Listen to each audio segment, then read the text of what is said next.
Millionaire saw a poor single mom returning her son's milk-toast shelves. What he did next shocked everyone. The milk carton trembled in her hands as she placed it back on the shelf, her son's disappointed eyes reflecting a mother's greatest failure and a millionaire's awakening. In the 37 years of his life, Addam Rogan had never paid attention to the price of milk, until this day. Hello, family. Welcome to my channel again. Before we begin, I have a small but heartfelt request. Please click that subscribe button. Like and share this story with someone who would to listen to this kind of uplifting story. Your support is what keeps these stories alive. Every time you click that button, you're helping us share voices that would otherwise be forgotten and stories that deserve to be heard. Let us know in the comments where you're watching from and how this touched you. The elevator's polished steel doors reflected Addam Rogan's perfectly pressed suit as he descended from the 42nd floor of Rogan Industries. His reflection stared back, sharp jawline, graying temples that suggested wisdom rather than age, and eyes that had grown distant over the years. The numbers descended: 30, 25, 20. Each floor represented millions in revenue, thousands of employees whose names he'd never know, decisions that moved markets but rarely moved him anymore. His phone buzzed. Another acquisition opportunity. Another zero to add to an already incomprehensible fortune.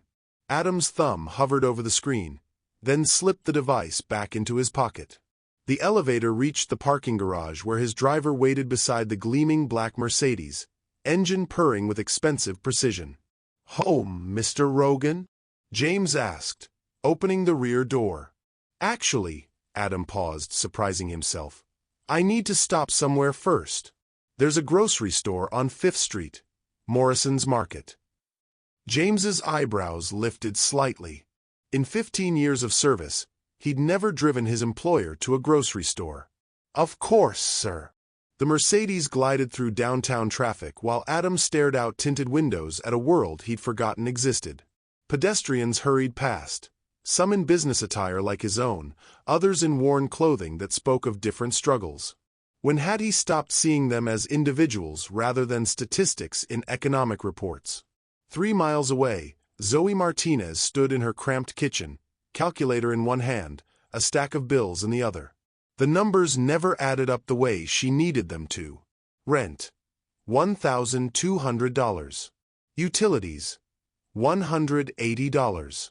Groceries, whatever remained after everything else, which this month meant $47. "Mama, I'm hungry," came a small voice from the living room. "Just a minute, baby," she called back, her voice steady despite the tremor in her hands. 7-year-old Danny sat cross-legged on their second-hand couch, homework spread across the coffee table she'd found on the curb last spring. His concentration was absolute, pencil gripped tight as he worked through math problems that seemed easier than her own calculations. Zoe folded the bills and tucked them into the kitchen drawer that served as her filing system. She'd figure it out tomorrow. She always did. Somehow. "Come on, sweetheart. Let's go get some groceries." Danny's face lit up. "Can we get chocolate milk?" The question hit her chest like a small fist. Chocolate milk was a luxury they couldn't afford, but how do you explain that to a 7-year-old who'd already given up so much? His father's absence. The bigger apartment they'd lost last year. The birthday party invitations they'd had to decline because she couldn't afford a gift for the birthday child. "We'll see what they have," she said, which wasn't a lie exactly. They walked the 6 blocks to Morrison's Market, Danny's small hand warm in hers. He chattered about his day, a spelling test he'd aced, a new friend named Kevin who shared his crackers at lunch, a book about dinosaurs he wanted to check out from the library. His resilience amazed her. Despite everything they'd lost, he still found wonder in small things. The automatic doors of Morrison's whooshed open, releasing a blast of air conditioning that made Danny shiver. Zoe grabbed a small cart, the kind designed for quick trips, though every trip was quick when you had $47 to last until next Friday. "Stay close," she murmured, though Danny always did. He'd learned early that wandering cost money they didn't have. They moved through the store with practiced efficiency. Generic cereal instead of the colorful boxes Danny's eyes lingered on. Store-brand bread. Peanut butter. The small jar, not the family size that would actually save money in the long run but required more upfront cash than she had. In the dairy section, Danny stopped in front of the milk display. Regular milk sat beside chocolate milk, strawberry milk, organic options that cost twice as much. His small fingers traced the edge of a chocolate milk carton. "This one, Mama?"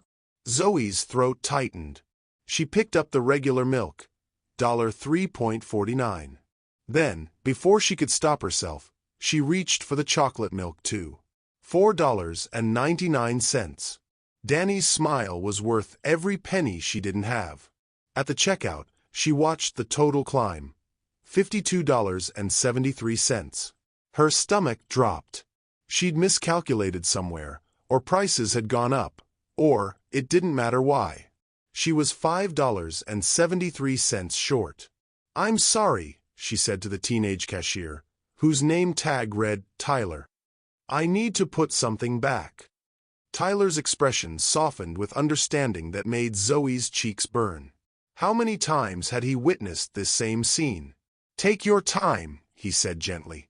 Zoe's hands shook as she reached for the chocolate milk. Danny's face fell, but he didn't protest. He never did. That somehow made it worse. Behind them, the line was growing. A businessman in an expensive suit had just joined the queue, checking his phone with the impatience of someone whose time was measured in dollars per minute. Zoe felt the weight of his presence, the judgment she imagined in his silence. The milk carton felt heavier than it should as she carried it back to the dairy section, Danny trailing behind her with the quiet acceptance of a child who'd learned that disappointment was just another fact of life. She didn't notice that the businessman had followed them, or that he'd stopped pretending to check his phone. She didn't see the way his expression changed as he watched her place the chocolate milk back on the shelf with the careful precision of someone trying not to break. What she did notice was Danny's small hand slipping into hers, squeezing once before letting go. "It's okay, Mama," he whispered. "Regular milk is good too." And in that moment, Addam Rogan felt something crack open in his chest, something that had been sealed shut for far too long. Have you ever witnessed a moment that completely shifted your perspective on what truly matters in life? Share with us in the comments below. Addam stood frozen in the dairy aisle, his phone forgotten in his hand. The woman, Zoe, he'd heard the boy call her, moved with a careful dignity that made his chest ache. Her shoulders were straight despite the weight she carried, and when she placed the chocolate milk back on the shelf, her movements held the precision of someone who'd performed this ritual too many times. The boy, Danny, watched his mother with eyes too understanding for 7 years old. No tantrum, no pleading, just quiet acceptance that carved something hollow in Addam's stomach. "Regular milk is good too," the child had whispered, and those 6 words contained more grace than Addam had witnessed in boardrooms full of adults. He watched them walk back toward the checkout, the woman's hand resting protectively on her son's shoulder. The fluorescent lights caught the exhaustion in her face, the way she held herself together through sheer will. She was probably his age, maybe younger, but life had carved lines around her eyes that spoke of sleepless nights and impossible choices. Addam's feet moved before his mind caught up. He found himself at the dairy case, staring at the chocolate milk she'd returned. The price tag read $4.99, less than he spent on a single cup of coffee at the cafe in his building's lobby. Less than the tip he'd left at lunch yesterday without thinking. His hand closed around the carton. The plastic was cold against his palm, and for a moment he felt ridiculous. A millionaire standing in a grocery store, holding chocolate milk like it contained the secrets of the universe. But it did contain something. It contained a little boy's simple wish and a mother's quiet heartbreak. Addam walked back to the checkout line, where Zoe was counting out crumpled bills with meticulous care. Tyler the cashier waited patiently, his young face kind. Other customers shifted behind them, some checking phones, others glancing at their watches, but no one complained. There was something about the scene that demanded respect. $47 exactly, Zoe said, her voice steady despite the flush in her cheeks. Perfect, Tyler replied. beginning to bag her groceries with extra care. Addam stepped forward. "Excuse me." Zoe turned, and he saw her up close for the first time. Brown eyes that held wariness and strength in equal measure. A face that would have been beautiful if not for the exhaustion etched into every line. She clutched her receipt like a lifeline. "I think you forgot this," Addam said, holding out the chocolate milk. The silence stretched between them, heavy with unspoken understanding. Zoe's eyes moved from the milk to his face, searching for something. Pity, judgment, the condescension she'd learned to expect from people in expensive suits. "I didn't forget," she said quietly. "I couldn't afford it." The honesty hit him like a physical blow. No excuses, no elaborate explanations. Just truth, delivered with a dignity that made his throat tight. "I know," he said. "I saw." Danny peered around his mother's legs, his eyes wide as they fixed on the chocolate milk. Hope flickered across his small face before he quickly looked away, as if wanting something too much might make it disappear. "I can't accept charity," Zoe said, but her voice wavered slightly. "It's not charity." The words came out before Addam knew what he was going to say. It's a thank you." "For what?" Addam looked down at Danny, then back at her. "For reminding me what grace looks like." The grocery store hummed around them, the buzz of fluorescent lights, the distant beep of other registers, the rustle of plastic bags. But in their small circle, the world had narrowed to this moment, this choice, this fragile bridge between two vastly different lives. Zoe's hand trembled as she reached for the milk. Their fingers brushed for just an instant, his soft from a life of comfort, hers rough from work and worry. The contact sent an unexpected jolt through him, a recognition of shared humanity that he'd forgotten was possible. "Thank you," she whispered, and the words carried more weight than any business deal he'd ever closed. Danny's face transformed, lighting up with pure joy. "Chocolate milk, Mama." "Yes, baby. Chocolate milk." Tyler cleared his throat gently. "Should I ring that up separately, sir?" "Please," Addam said, pulling out his wallet. As he handed over his credit card, he caught Zoe watching him with an expression he couldn't quite read. Not gratitude exactly, but something deeper. Recognition, maybe. Or surprise that kindness could exist without strings attached. The transaction took seconds, but the moment stretched longer. When Tyler handed back his card, Addam realized he didn't want this to end. He wanted to know her story, to understand how someone could maintain such dignity in the face of such struggle. He wanted to know if Danny liked dinosaurs or baseball, if Zoe had dreams beyond making it to next Friday. But she was already gathering her bags, already building the walls back up. "Come on, Danny," she said softly. As they turned to leave, Danny looked back over his shoulder. "Thank you, mister," he called out, his voice bright with happiness. Addam raised his hand in a small wave, watching them disappear through the automatic doors.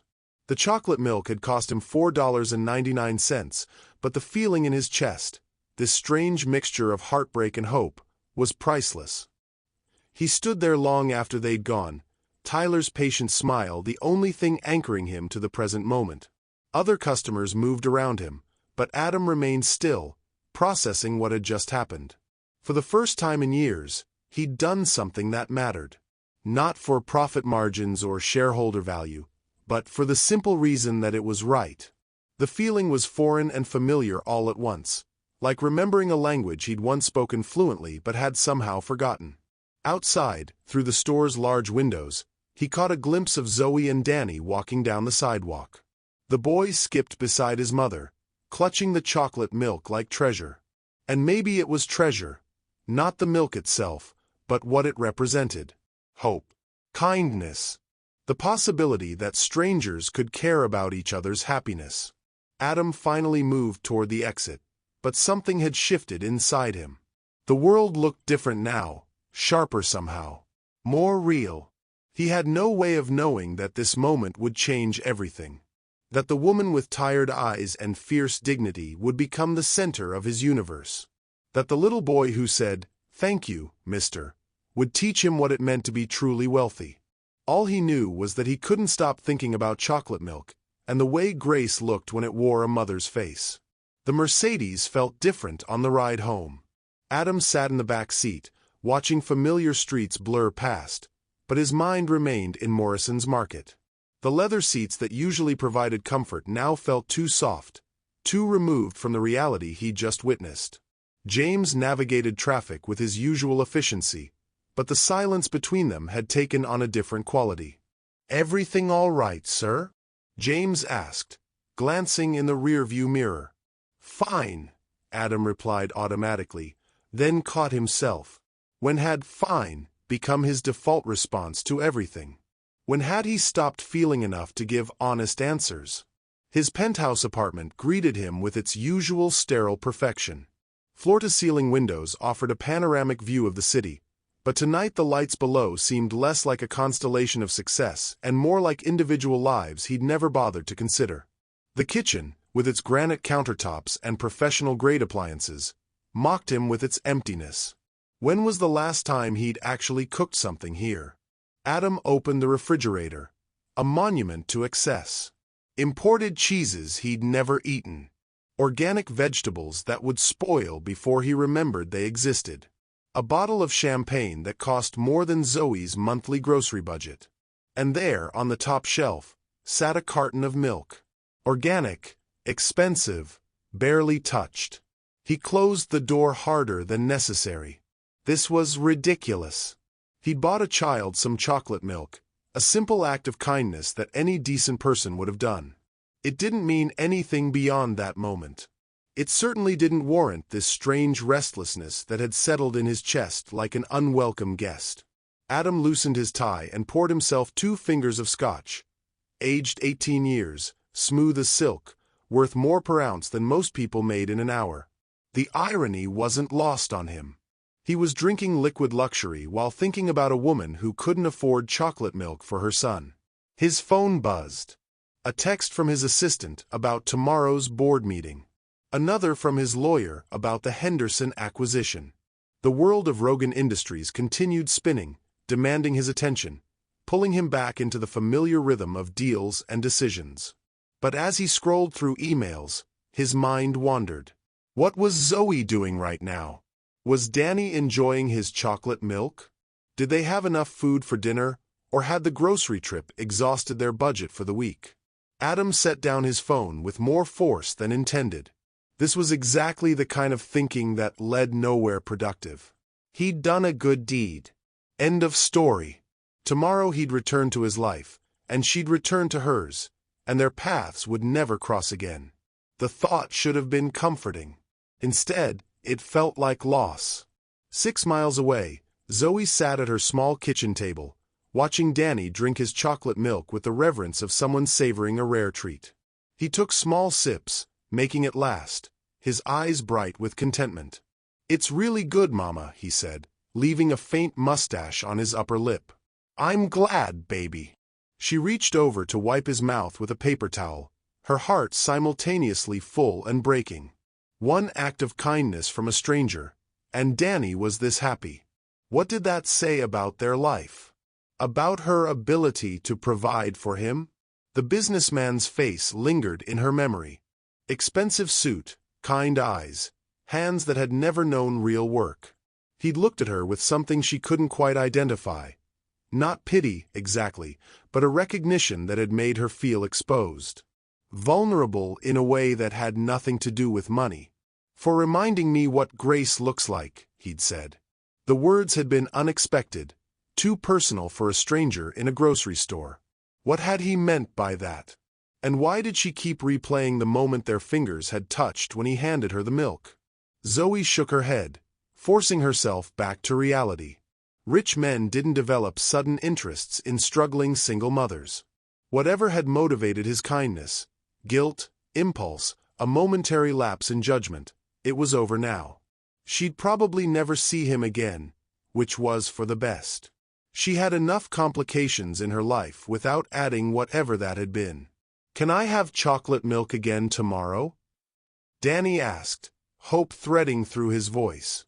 The question hit her like a small knife. We'll see, sweetheart. Chocolate milk is special.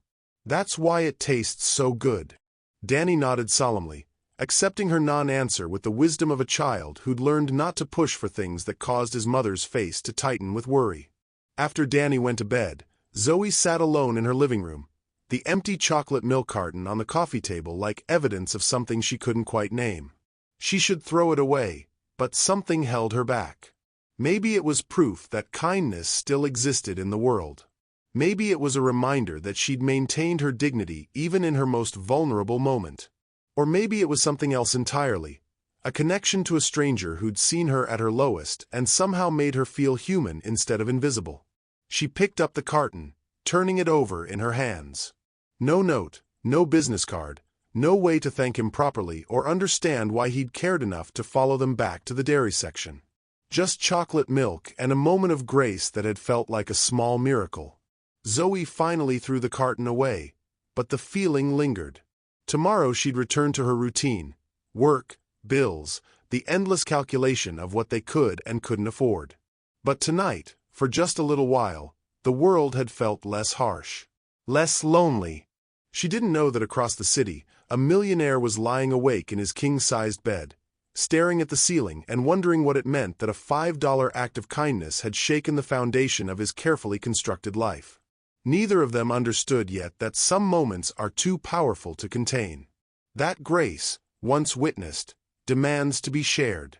That the space between their worlds was smaller than either imagined, and growing smaller still. The chocolate milk was gone, but its impact was just beginning. 3 days passed before fate intervened in the form of Danny's fever. Zoe felt his forehead at 2 a.m. and knew immediately, the kind of heat that meant more than just a cold. By morning, his temperature had spiked to 103, and his usual chatter had been replaced by listless silence that terrified her more than any tantrum ever could.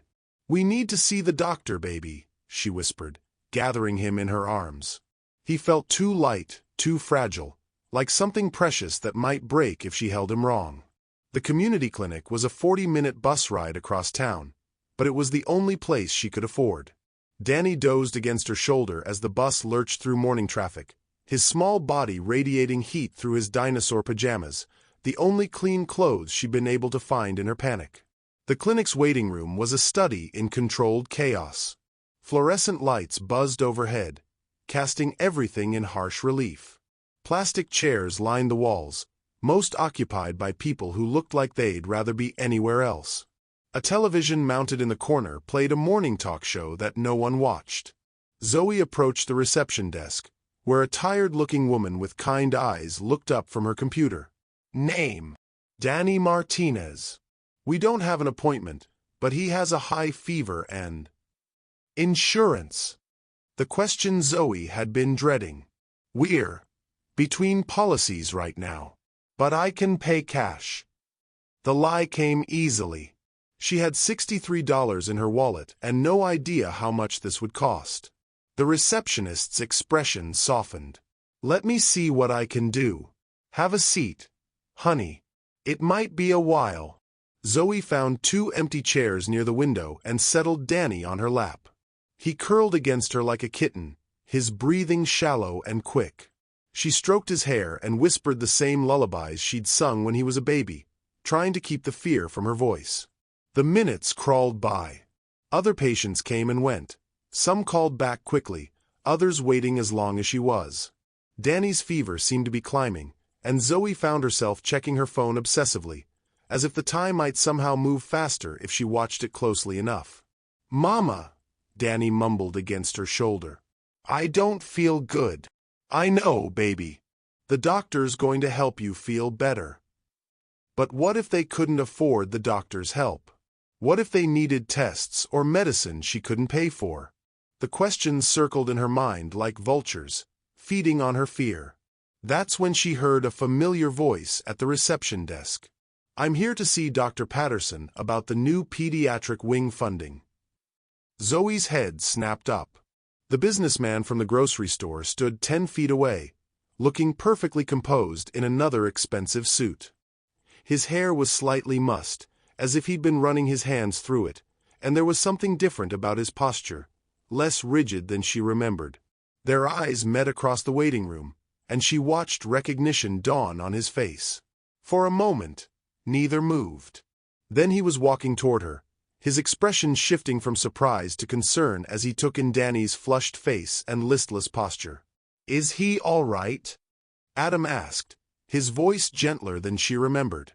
"Fever," Zoe said, instinctively tightening her hold on Danny. "We're waiting to see a doctor." Addam's eyes moved from Danny to the crowded waiting room, then back to her face. She could see him processing the situation. The long wait, the worried mothers, the understaffed clinic struggling to serve too many patients with too few resources. "How long have you been waiting?" "About an hour." She tried to keep the exhaustion from her voice, but Danny chose that moment to whimper softly, and her composure cracked slightly. "Maybe a little longer." Without a word, Addam walked back to the reception desk. Zoe watched him speak quietly to the woman behind the counter, saw money change hands, witnessed a brief conversation that ended with the receptionist nodding and reaching for her phone. He returned to her side just as a nurse appeared in the doorway. "Danny Martinez?" Zoe blinked in surprise. They jumped ahead of at least 6 other families who'd been waiting longer. She looked at Addam, who was studying his shoes with sudden intensity. "What did you do?" she asked quietly.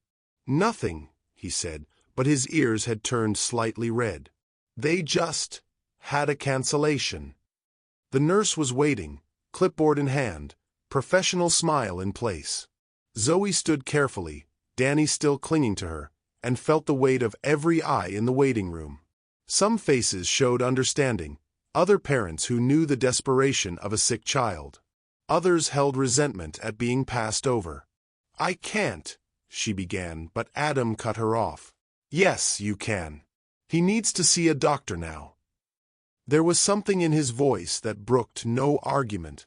Not arrogance exactly, but a quiet certainty that made her realize this wasn't about charity or pity. This was about Danny, about a little boy who was sick and needed help. "Thank you," she whispered, and followed the nurse toward the examination rooms.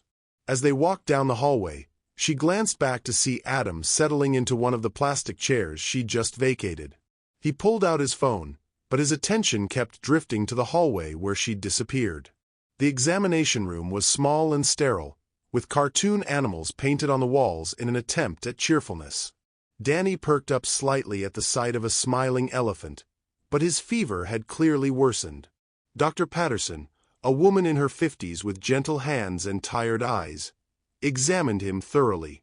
"Strep throat," she announced after swabbing his throat. "Nasty case, but very treatable with antibiotics. He should start feeling better within 24 hours of starting the medication." Relief flooded through Zoe so powerfully that her knees nearly buckled. "Treatable. He would be okay. I'll write you a prescription," Dr. Patterson continued, scribbling on her pad. "Make sure he takes the full course, even after he starts feeling better." "How much will the medicine cost?" Zoe asked, dreading the answer. "The generic version should be around $40. There's a pharmacy right next door that usually has it in stock." $40. Zoe did quick math in her head. She had $63 total. That would leave $23 for everything else until her next paycheck on Friday. They could make it work. They had to. When they emerged from the examination room 20 minutes later, Addam was still in the waiting room. He looked up from his phone as they approached, his eyes immediately going to Danny, who was walking on his own now but still leaning heavily against his mother. "Better?" Addam asked. "Strep throat," Zoe said. "Antibiotics should clear it right up." "That's good news." He stood, sliding his phone into his pocket. I wanted to make sure he was okay before I left." The simple statement hit her harder than it should have. When was the last time someone had waited to make sure they were okay? When was the last time anyone had cared enough to stay?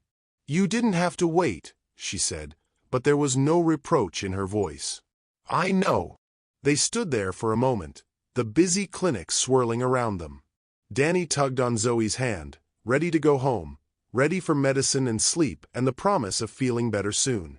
"Well," Zoe said finally. "Thank you. Again." "You're welcome. Again." She turned to go, then stopped. "I don't even know your name." "Addam," he said. "Addam Rogan." "Zoe Martinez. And this is Danny." Danny looked up at Addam with curious eyes. "Are you the chocolate milkman?" Addam's face broke into the first genuine smile Zoe had seen from him. "I guess I am." "Thank you for the chocolate milk," Danny said solemnly. "And for helping us see the doctor faster." "You're very welcome, Danny." As they walked toward the exit, Zoe felt Addam's presence behind them like a warm shadow. At the door, she turned back one more time. "Why?" she asked. "Why do you keep helping us?" Addam was quiet for a long moment, his expression thoughtful. "I'm not sure," he said finally. "But I think you're helping me too." Before she could ask what he meant, he was walking back toward the reception desk, presumably to continue whatever business had brought him to the clinic in the first place. Zoe pushed through the glass doors into the afternoon sunlight, Danny's hand warm in hers, and tried to understand what had just happened. Twice now, this stranger had appeared at exactly the moment she needed help most. Twice, he'd offered assistance without strings attached, without making her feel small or grateful in the way that charity usually demanded. And twice, she'd felt something shift inside her chest, a recognition of kindness that went deeper than simple generosity.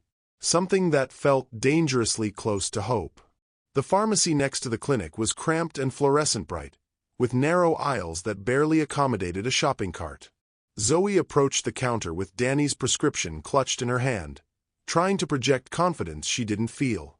$42.50, the pharmacist said after typing Danny's information into the computer. Zoe's heart sank. $2.50 more than Dr. Patterson had estimated. She counted out her bills slowly, hoping she'd miscounted somewhere, but the math remained stubbornly unchanged. $63 minus $42.50 left her with $20.50 until Friday. "Actually," she said, her cheeks burning, "could you give me just half the prescription for now? I can come back for the rest." "That's not how antibiotics work, ma'am," the pharmacist said gently. "He needs the full course, or the infection could come back stronger." Zoe stared at the prescription bottle sitting on the counter between them. So close. Danny's relief was right there, separated from them by $2.50 that might as well have been $2,000. "Is there a problem?" She turned to find Addam standing behind them, still in his expensive suit, but with his tie loosened and his sleeves rolled up slightly. He looked less like a businessman and more like someone who'd spent the afternoon doing actual work. "No problem," Zoe said quickly. "Just figuring out the payment." But Danny, with the brutal honesty of childhood fever, piped up from beside her. "Mama doesn't have enough money for my medicine." The silence that followed felt heavy enough to crush her. Zoe wanted to disappear, to melt into the linoleum floor and never face another moment of this humiliation. She'd managed to maintain some dignity in their previous encounters, but this stripped away her last pretense of having things under control. "I can come back Friday," she said to the pharmacist, reaching for the prescription. "No." Addam's voice was quiet but firm. He stepped forward, pulling out his wallet. "Add it to my account." "Sir, I can't," Zoe began. "You can, and you will." He handed his credit card to the pharmacist without looking at the total. "Danny needs his medicine now, not Friday." The transaction took less than a minute, but it felt like an eternity. Zoe stood frozen, watching this stranger, again, solve a problem that had seemed insurmountable moments before. When the pharmacist handed her the prescription bag, her hands were shaking. "Thank you," she whispered, but the words felt inadequate. "Can we talk?" Addam asked. "There's a coffee shop across the street." Zoe wanted to refuse, to take Danny home and pretend this hadn't happened. But something in Addam's expression stopped her. Not pity or condescension, but something that looked almost like vulnerability. "Okay," she said. The coffee shop was one of those generic chains that existed in every strip mall in America. Addam bought Danny a hot chocolate and a muffin, then guided them to a corner booth where they could talk without being overheard. Danny, already perking up at the promise of medicine and sugar, focused on his treat while the adults sat in awkward silence. "I need to pay you back," Zoe said finally. "No, you don't." "Yes, I do. I don't take handouts." "It's not a handout." Addam wrapped his hands around his coffee cup, staring into the dark liquid. "It's complicated." "Then explain it to me." He was quiet for so long that Zoe thought he might not answer. When he finally spoke, his voice was softer than she'd heard it before. "I had a son once." The words hit the air between them like a stone dropped into still water, sending ripples of understanding through the space. Zoe felt her breath catch. "Had?" she asked gently. "Michael." He would have been about Danny's age now.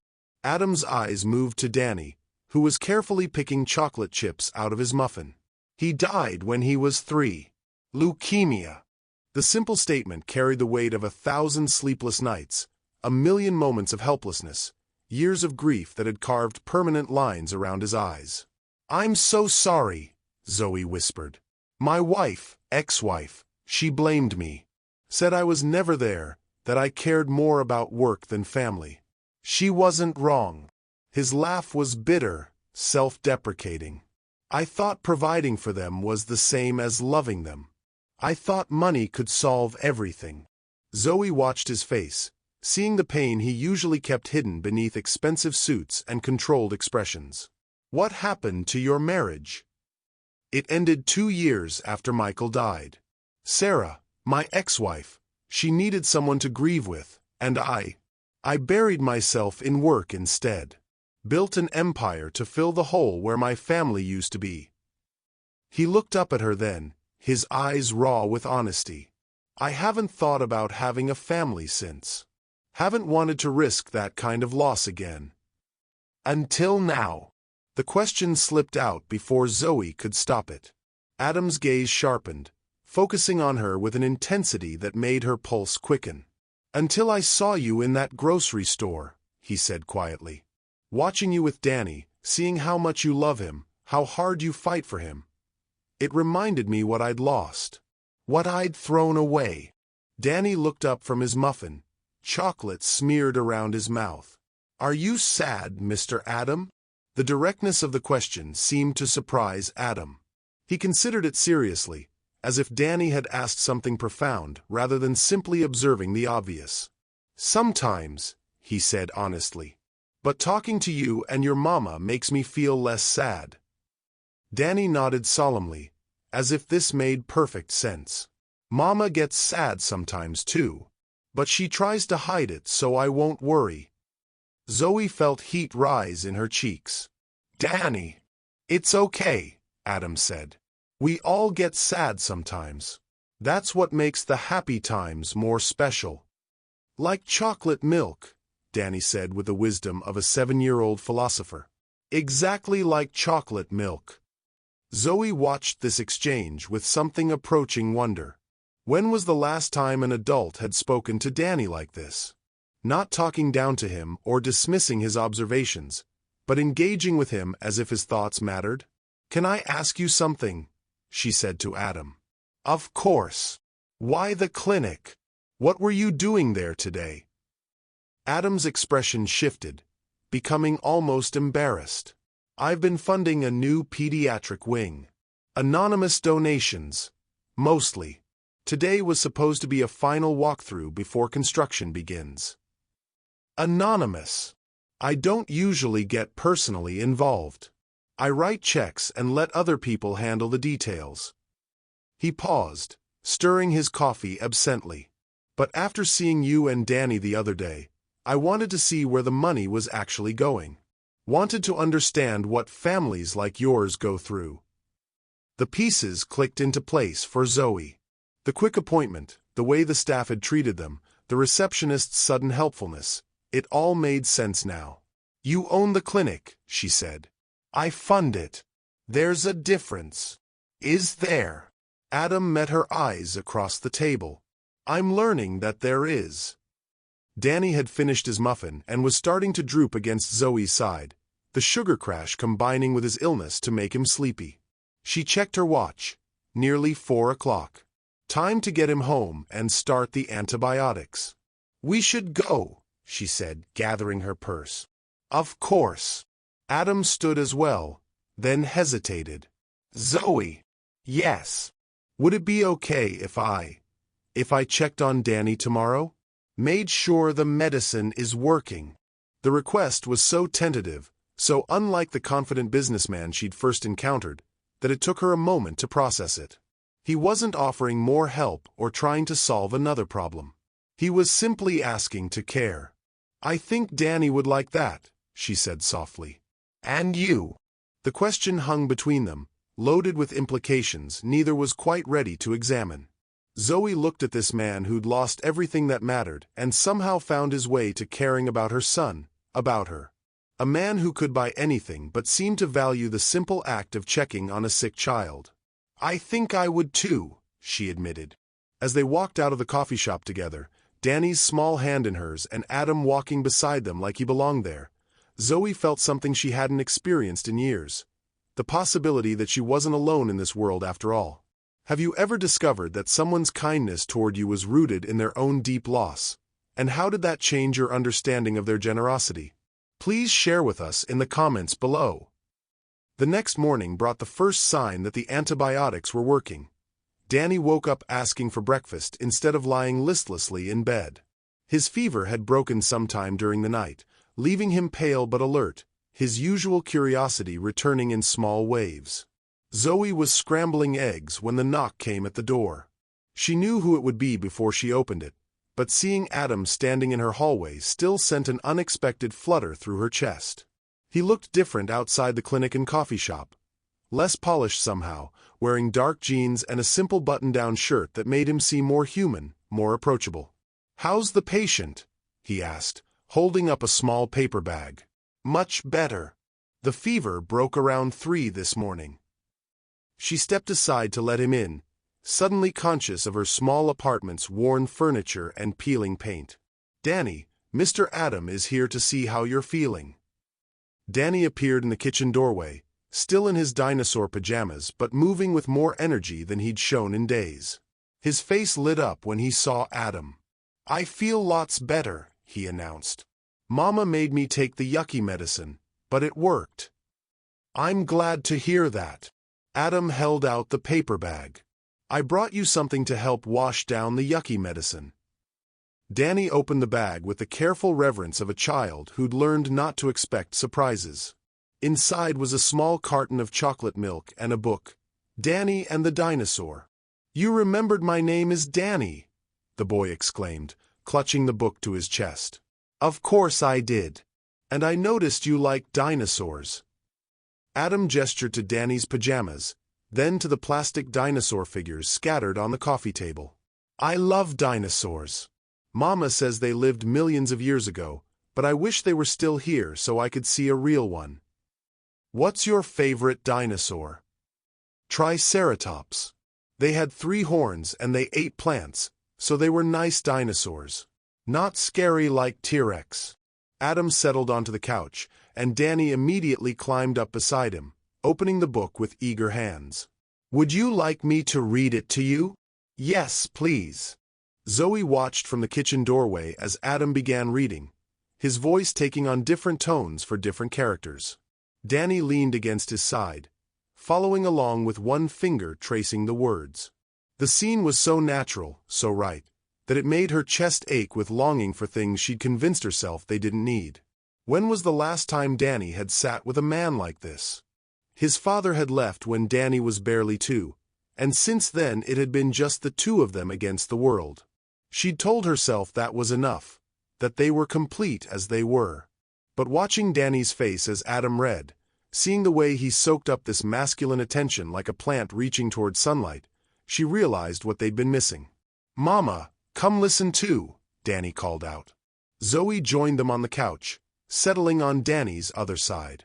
The couch was small enough that her knee brushed against Addam's, a contact that sent warmth shooting up her leg.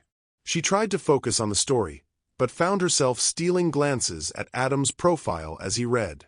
The way his eyes crinkled slightly when he did the funny voices.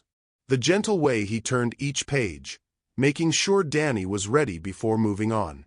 When the story ended, Danny immediately asked for another, but Zoe intervened. "One story for now, sweetheart. You need to rest so you can get completely better." "But I feel fine," Danny protested, though his eyelids were already drooping. "How about this?" Addam said. "I'll leave the book here, and you can practice reading it yourself. Then next time I visit, you can read it to me." Next time. Danny's eyes widened with hope. Addam looked at Zoe, a question in his expression. She found herself nodding before she'd consciously made the decision. "Next time," Addam confirmed. After Danny was settled in his room for a nap, Zoe and Addam found themselves alone in her small living room. The silence wasn't uncomfortable exactly, but it was charged with awareness of their proximity, of the intimacy of the morning they'd just shared, of the growing connection neither quite knew how to name. "Thank you," Zoe said, "for the book, the chocolate milk, for reading to him. You didn't have to do any of that. I wanted to." Addam picked up one of Danny's plastic dinosaurs from the coffee table, turning it over in his hands. "I'd forgotten how good it feels to read to a child. Michael loved books too." "Tell me about him," Zoe said softly. Addam was quiet for a moment, his thumb tracing the dinosaur's plastic ridges. "He was fearless, always climbing things he shouldn't, always asking why about everything. He had this laugh." His voice caught slightly. "This incredible laugh that could fill a whole room. He sounds wonderful." He was. And I missed so much of it. Addam set the dinosaur down carefully. "I was always working, always traveling. I thought I was building something for him, for our family. But really I was just running away from the responsibility of being present." "You were providing for them. That matters too, does it?" "When I think about Michael now, I don't remember the toys I bought him or the college fund I was building. I remember the few times I actually sat still long enough to read him a story, or the morning he crawled into bed with us and we just lay there talking about nothing important." Addam looked at her then, his eyes bright with unshed tears. "Those moments were so rare, and now they're all I have left." Zoe felt her own throat tighten. "Is that why you're here? With us?" "Partly." He leaned back against the couch, his gaze moving around her small apartment, taking in the carefully mended furniture, the drawings Danny had taped to the refrigerator, the stack of library books on the side table. "But it's more than that. Watching you with Danny, seeing how present you are with him even when everything else is falling apart. It's teaching me something I never learned the first time around." "What's that?" "That love isn't about what you can provide. It's about showing up, being there, paying attention to the small moments because they're actually the big moments in disguise." The words hung between them, heavy with meaning. Zoe felt something shift in her chest, a wall she'd built around her heart developing its first crack. "I'm scared," she admitted quietly. "Of what?" "Of this. Of you. Of letting Danny get attached to someone who might leave." She looked down at her hands, twisted in her lap. His father promised he'd always be there too. Addam was quiet for a long moment. When he spoke, his voice was careful, measured. "I can't promise I won't hurt you. I can't promise I won't make mistakes. But I can promise that if you let me into your lives, I won't leave without a fight." "Why us? Why now?" "Because you saved me," he said simply. "That day in the grocery store, watching you put back that chocolate milk. It broke something open in me that I'd kept locked away for years. You reminded me what it feels like to care about something more than profit margins and board meetings." Zoe looked up at him then, seeing past the expensive clothes and polished exterior to the man underneath, wounded, lonely, searching for redemption in the most unlikely place. "I don't know how to do this," she whispered. Do what? Trust someone. Let someone in. I've been on my own for so long. We'll figure it out together, Addam said. If you want to. From Danny's room came the sound of soft snoring, the peaceful sleep of a child whose fever had broken and whose world felt safe again. Zoe thought about the morning they just shared, the easy way Addam had fit into their routine, the joy on Danny's face, the feeling that maybe, just maybe, they could be more than just survivors. I think I do want to, she said finally. Addam's smile was like sunrise after a long night. Then that's enough for now. As he prepared to leave, promising to check on them again tomorrow, Zoe felt something she hadn't experienced in years. Hope. Not the desperate hope of someone drowning and grasping for any lifeline, but the quiet, steady hope of someone who'd glimpsed the possibility of something better. It was terrifying and wonderful and completely unexpected. Just like love. 2 weeks later, Zoe's world came crashing down in the form of a certified letter. She stared at the envelope in her hands, Danny chattering beside her about the playground they'd just left. Addam had met them there after work, pushing Danny on the swings while Zoe watched from a bench, marveling at how natural it had become. This routine they'd fallen into, this fragile family they were building one careful day at a time. But the letter in her hands changed everything. Notice of eviction was printed in bold letters across the top. 60 days to vacate. Rent increased to $1,800 per month, effective immediately, or termination of lease. Zoe's hands shook as she read the details. The building had been sold. New management. Market rate adjustments. Legal jargon that boiled down to one simple truth. They couldn't afford to stay, and they had nowhere else to go. Mama, what's wrong? Danny asked, tugging on her sleeve. Nothing, baby, she lied, folding the letter quickly. Just some mail. But Danny had inherited her ability to read people's faces, and her expression clearly said everything was very much not nothing. His small brow furrowed with worry that no 7-year-old should have to carry. Addam appeared in the doorway then, having let himself in with the key she'd given him the week before, a gesture of trust that now felt naive, premature. How was the playground? He asked, then stopped when he saw her face. What happened? Zoe held up the letter, unable to speak around the tightness in her throat. Addam read it quickly, his expression darkening with each line. This is illegal, he said immediately. They can't just. They can and they did. Zoe's voice came out flat, defeated. It's all legal. New ownership, new terms. We have 60 days. Where will you go? The question she'd been avoiding crashed over her like a wave. Where would they go? Every apartment in their price range had a waiting list months long. Moving costs, security deposits, first month's rent, expenses that might as well be millions for all her ability to cover them. I don't know, she whispered. Addam was already pulling out his phone. I'll make some calls. I know people in real estate, property management. We'll find you something. No. The word came out sharper than she'd intended. No, Addam. I can't let you fix this. Why not? I have resources, connections. Because this is exactly what I was afraid of. Zoe stood abruptly, pacing to the window. This is what happens when people like me get involved with people like you. You swoop in with your money and your connections, and suddenly I'm not taking care of my own son anymore. You are. That's not what this is. Isn't it? She turned to face him, her eyes bright with unshed tears. The clinic appointment, the medicine, the books, the toys that keep appearing. When did I stop being Danny's provider and become your charity case? Addam's face went pale. You're not a charity case. You're... What? What am I, Addam? Your second chance. Your way of making up for the son you lost. The words were cruel, designed to hurt, and she saw them hit their mark in the way his expression crumbled. Zoe, please. I think you should go. We can talk about this. We can figure it out together. There is no together. The words exploded out of her, Years of fear and pride and desperation finally finding their voice. There's you in your penthouse and me getting evicted from a one-bedroom apartment I can't afford. There's you writing checks and me counting quarters for the laundromat.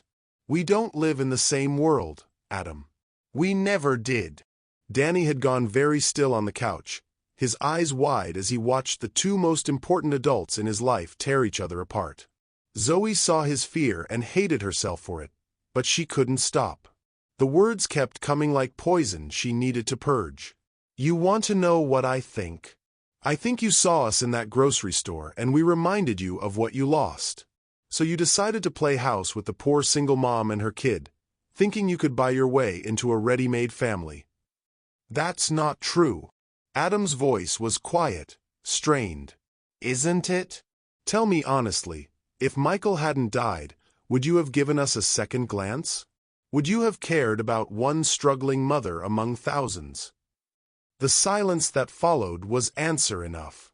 Addam's face went through a series of emotions: hurt, anger, and finally, devastating recognition. Maybe not, he said quietly. But that doesn't make what I feel for you and Danny any less real. Doesn't it? How do I know you love us for who we are, and not just because we fit the shape of what you lost? Because I'm not the same man I was before I met you, Addam said, his voice breaking slightly. Because you've changed me in ways that have nothing to do with Michael or guilt or trying to fix the past. But Zoe was too far gone, too scared and hurt and overwhelmed to hear him. I want you to leave. Now. Zoe. Now. Addam. Please. He looked at Danny, who was crying silently on the couch, then back at her. For a moment she thought he might fight, might refuse to go. Part of her wanted him to. Instead, he walked to the door, pausing with his hand on the knob. I love you, he said without turning around. Both of you. And I'm sorry if that's not enough. The door closed behind him with a soft click that sounded like the end of everything. Danny's sobs filled the silence, and Zoe sank onto the couch beside him, pulling him into her arms. Why did you make Mr. Addam leave? He cried against her shoulder. He was nice to us. He read me stories. I know, baby. I know. Are we going to have to move again? The question broke what was left of her heart. I don't know. I don't want to move. I like it here. I like Mr. Addam. Sometimes we don't get to keep the things we like, Zoe whispered, the words tasting like ash in her mouth. That night, after Danny finally cried himself to sleep, Zoe sat alone in her living room surrounded by the evidence of Addam's presence in their lives. The dinosaur book on the coffee table. The drawing Danny had made of the three of them at the playground, stuck to the refrigerator with a magnet Addam had brought back from a business trip. The spare key sitting on the counter, no longer needed. She'd done the right thing. She'd protected herself and Danny from the inevitable disappointment that came from depending on someone else. She'd maintained their independence, their dignity. So why did it feel like she'd just made the biggest mistake of her life? Outside her window, the city hummed with life. Millions of people going about their evening routines, unaware that in a small apartment on the 4th floor, a woman was learning the difference between being alone and being lonely. And across town, in a penthouse that had never felt emptier, a man sat staring at his phone, typing and deleting the same message over and over. I'm sorry. I love you. Please let me help. But the words never sent, and the silence stretched between them like a chasm too wide to cross. 3 days passed in a haze of silence and regret. Zoe threw herself into apartment hunting with desperate efficiency, calling every number in the classified ads, visiting every property within her budget. Each viewing brought the same result: too expensive, too small, too far from Danny's school, or simply unavailable. The few places she could afford were in neighborhoods that made her stomach clench with worry about Danny's safety. Danny had stopped asking about Addam after the first day, but his silence was worse than questions. He moved through their routines like a small ghost, eating without enthusiasm, playing with his dinosaurs in subdued quiet. The light had gone out of his eyes, and Zoe knew she was responsible for extinguishing it. On Thursday evening, as she sat at her kitchen table surrounded by rental listings and rejection letters, her phone rang. The number was unfamiliar, but something made her answer. "Ms. Martinez? This is Janet Chen from Riverside Elementary. I'm calling about Danny." Zoe's heart stopped. "Is he hurt? What happened?" "He's fine physically," the counselor assured her quickly. "But his teacher is concerned. He's been very withdrawn this week, and today he broke down crying during reading time. When we asked what was wrong, he said his friend went away and wasn't coming back." The words hit Zoe like a physical blow. We've had some changes at home recently." "I see. Danny mentioned someone named Mr. Addam who used to read with him. Has there been a loss in the family?" "A loss?" "Yes, that's exactly what it was, even if she'd been the one to cause it." "It's complicated," Zoe said weakly. "Would it be possible for you to come in tomorrow? I think it would help to talk about how we can support Danny through this transition." After hanging up, Zoe sat staring at her phone, Janet Chen's words echoing in her mind. Danny was hurting because of her choices, her fear, her pride. She'd told herself she was protecting him, but from what? From someone who loved him. From the possibility of happiness. Her phone buzzed with a text from her landlord. Final notice. Need decision on new lease terms by Friday or begin eviction proceedings. Friday. Tomorrow. The walls were closing in, and she was running out of time, running out of options, running out of hope. Across town, Addam sat in his office long after his employees had gone home, staring at architectural plans for the clinic's new pediatric wing. The blueprints blurred together as his mind wandered to Danny's laugh, to Zoe's smile, to the way it had felt to be part of something real for the first time in years. His assistant had left a stack of messages on his desk, business calls, social invitations, requests for meetings that would generate millions in revenue. None of it mattered. None of it filled the hollow space in his chest where hope used to live. He'd respected Zoe's wishes and stayed away, but every fiber of his being screamed against the distance. She was wrong about his motivations, wrong about his feelings, but how could he prove it without seeming to confirm her worst fears about his money solving everything?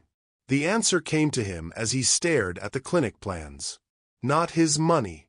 His presence. His choice to show up not as a wealthy benefactor, but as a man who'd learned what mattered most. Addam pulled out his phone and scrolled to a contact he hadn't called in 2 years. "Sarah. It's Addam. I know it's late, but I need to ask you something." His ex-wife's voice was cautious but not unkind. "What is it? Do you think I'm capable of loving someone without trying to control them? Without using money to fix everything?" The silence stretched long enough that he wondered if she'd hung up. "Why are you asking me this?" Sarah said finally. "Because I've met someone. Someone with a little boy. And I think I've ruined it by being exactly the man you divorced." "Addam." Sarah's voice softened. "You weren't a bad man. You were just absent. Even when you were physically there, you were thinking about work, about providing, about everything except just being present." "I know. I'm trying to be different now. Are you?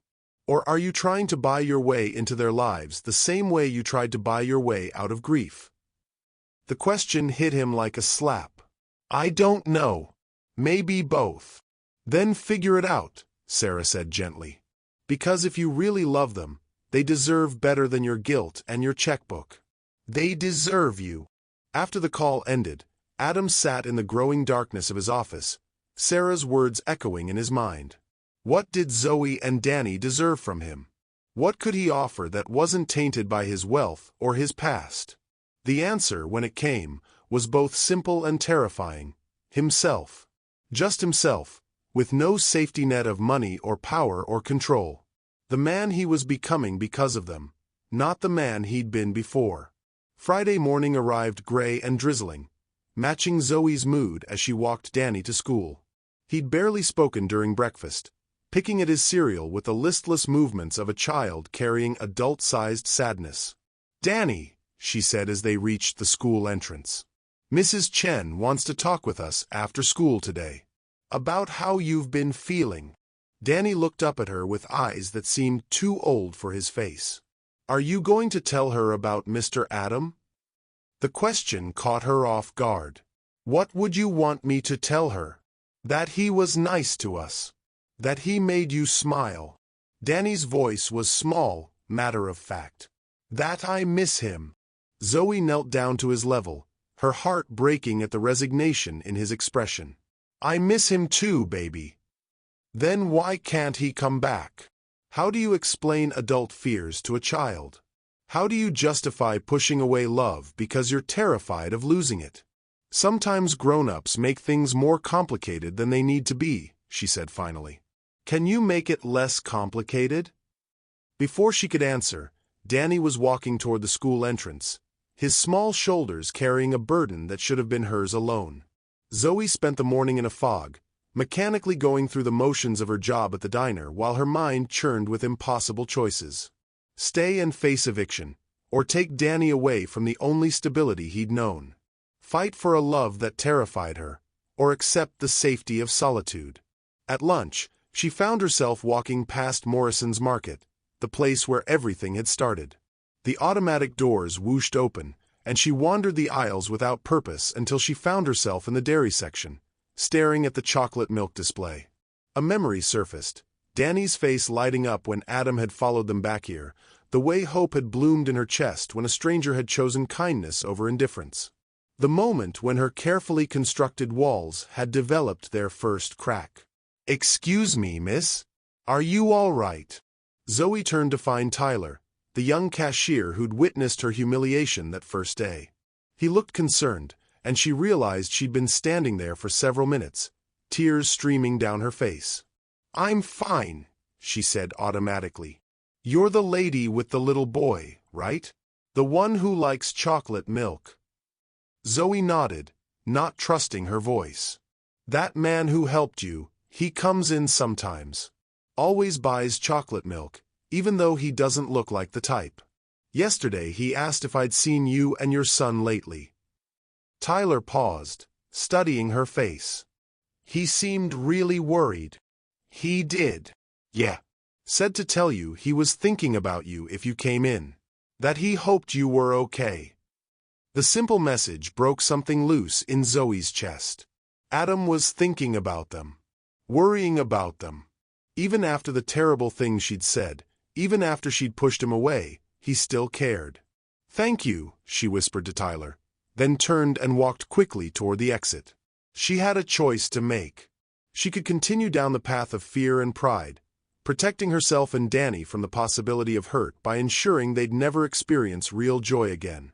Or she could choose courage, choose love, choose the terrifying, wonderful possibility that sometimes, when you let someone in, they stay. The decision crystallized as she stood outside the market, rain beginning to fall in earnest. She pulled out her phone and, before she could lose her nerve, typed a message. "I was wrong. About everything.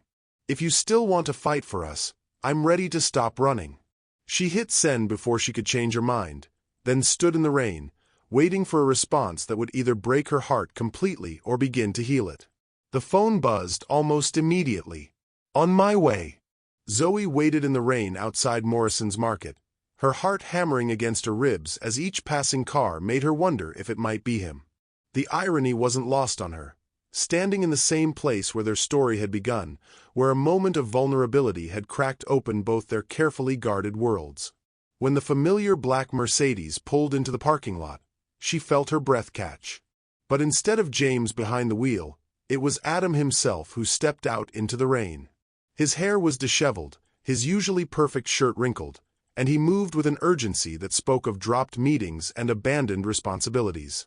They stood facing each other across the wet pavement, neither moving closer, both afraid that the wrong word might shatter this fragile moment of possibility. "You came," Zoe said finally.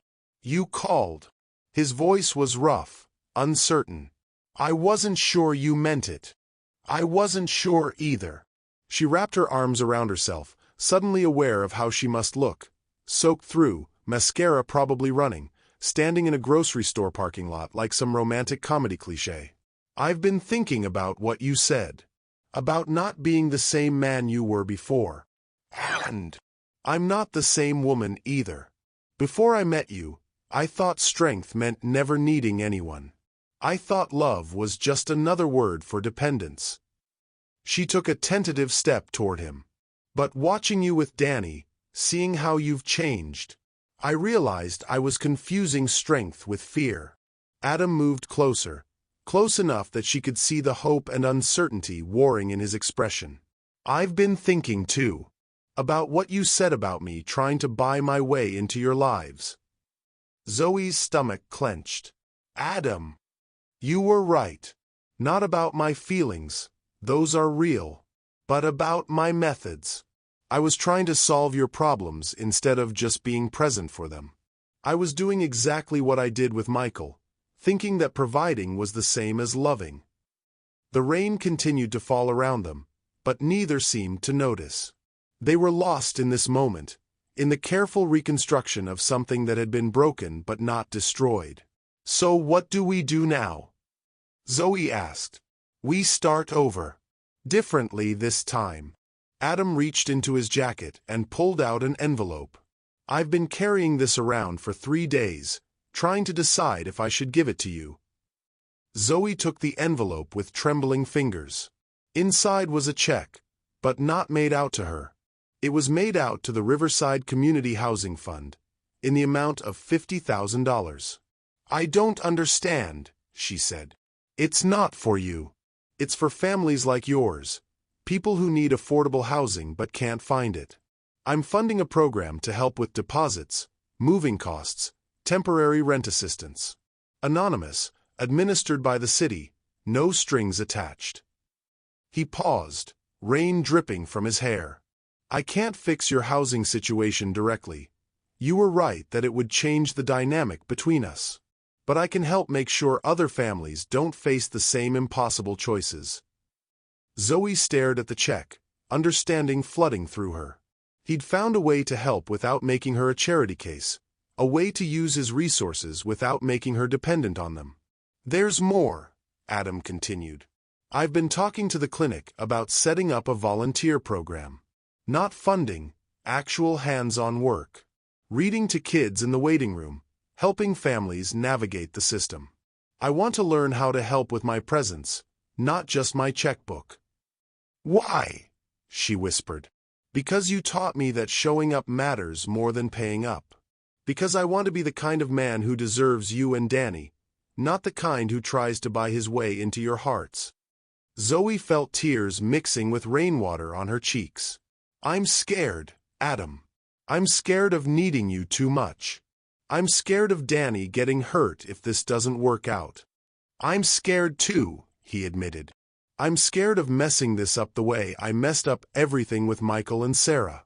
But I'm more scared of living the rest of my life wondering what we could have been."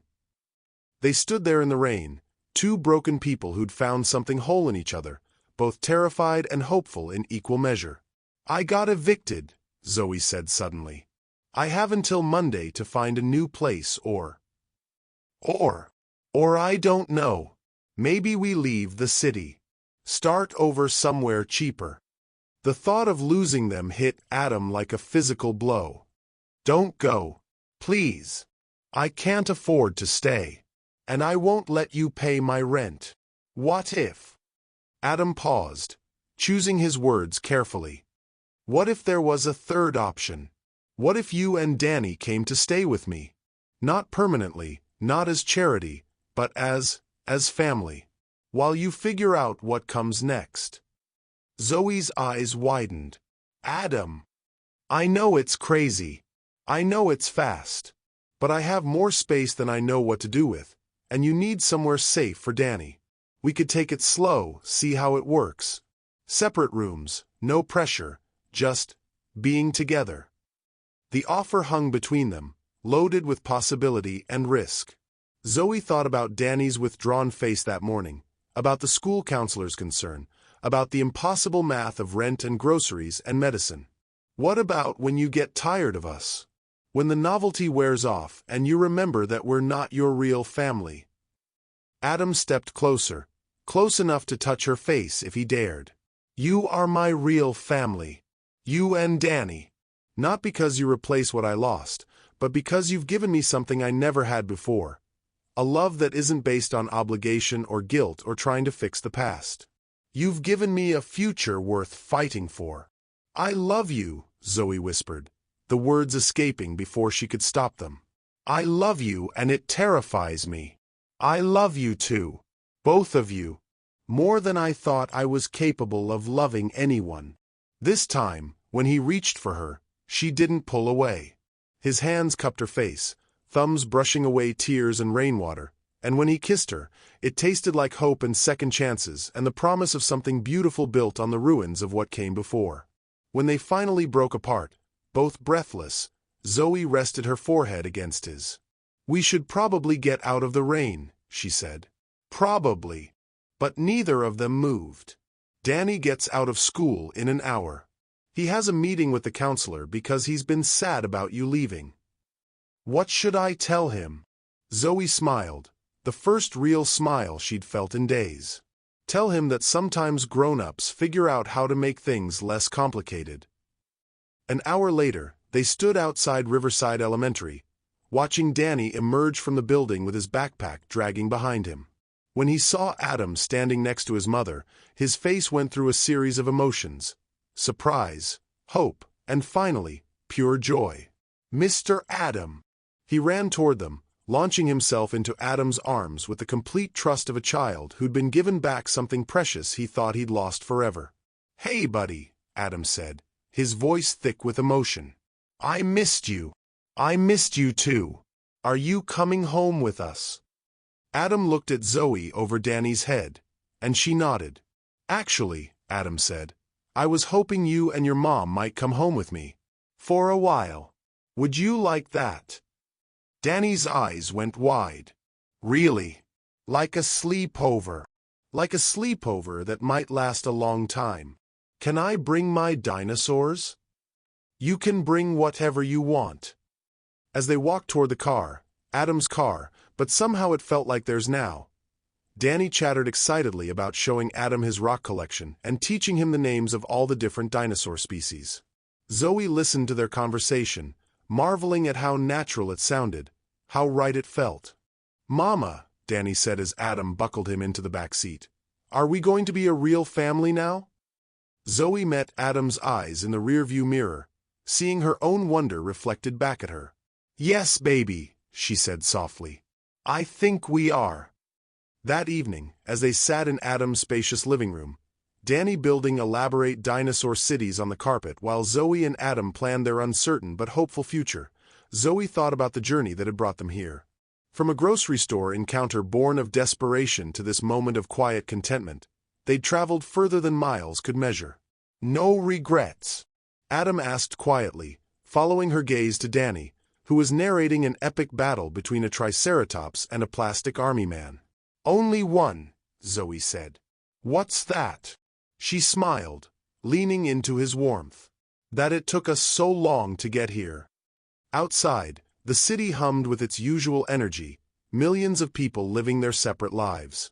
But inside this room, three people who'd found each other against all odds were learning that sometimes the most unexpected love stories are the ones that last forever.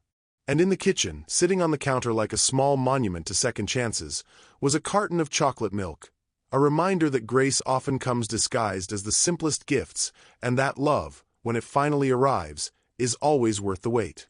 What moments in your own life have taught you that love often appears when we're brave enough to be vulnerable, and how has that changed your understanding of what it means to truly connect with another person? Share your stories with us in the comments below, and thank you for listening to our story.